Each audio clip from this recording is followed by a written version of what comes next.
Assalomu alaykum qadrli kanalimiz kuzatuvchilari, e'tiboringiz markazida yana Sport Plus kanali. Ayni paytda mana shu roligimizga like bosayotgan barcha obunachilarimizga yana bir bor o'z minnatdorchiligimni bildirib qolaman.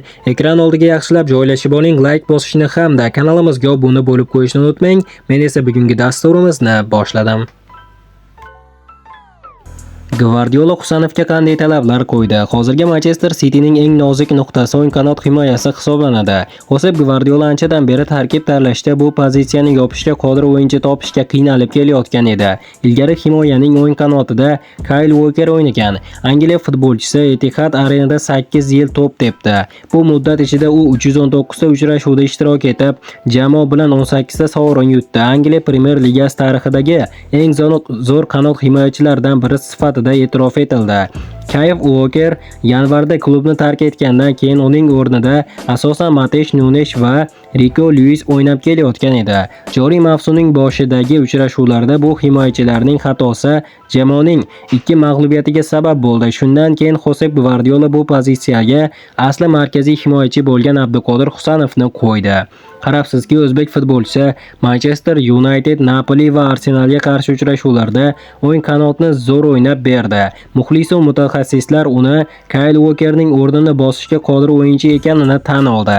Josep Gvardiola esa Manchester City'ning rasmiy sayti manchestercity.com xodimlari bilan suhbatda o'ng qanot himoyachisi qanday o'ynashi haqida fikr-mulohazalarini bildirib o'tdi. Hozirgi o'yinchilarimiz xuddi Kyle Walkerga o'xshab o'ynashi kerakmi? Yo'q, albatta, chunki Kyle'ning ko'nikmalari o'ziniki, boshqalar esa o'zlariga tegishli mahoratga ega.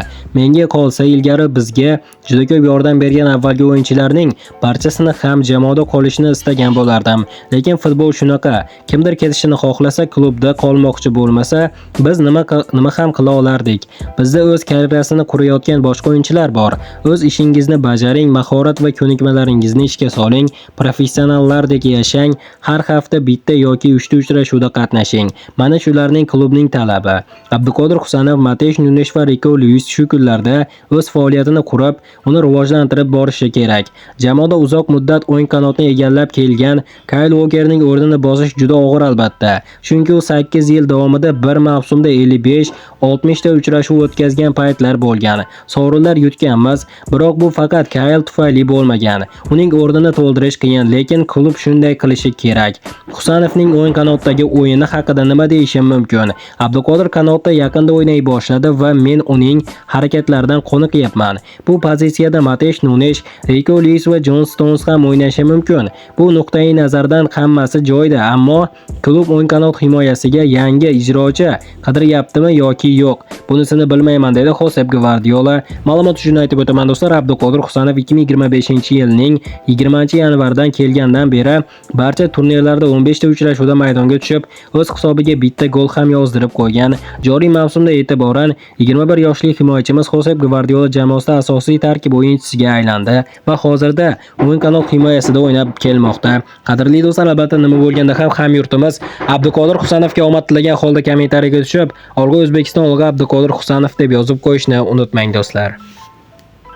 Mana do'stlar, hozirgi dasturimiz xuddi mana shu yerda o'z yakuniga yetdi. Videoni oxirigacha ko'rganlarning barchasiga kattakon rahmat. Video yoqqan bo'lsa like bosishni unutmang. Keyingi dasturlarimizda ko'rishguncha xayr, o'zingizni ehtiyot qiling. Sport Plus kanalimizdan uzoqlashmang. Tez orada ko'rishguncha do'stlar.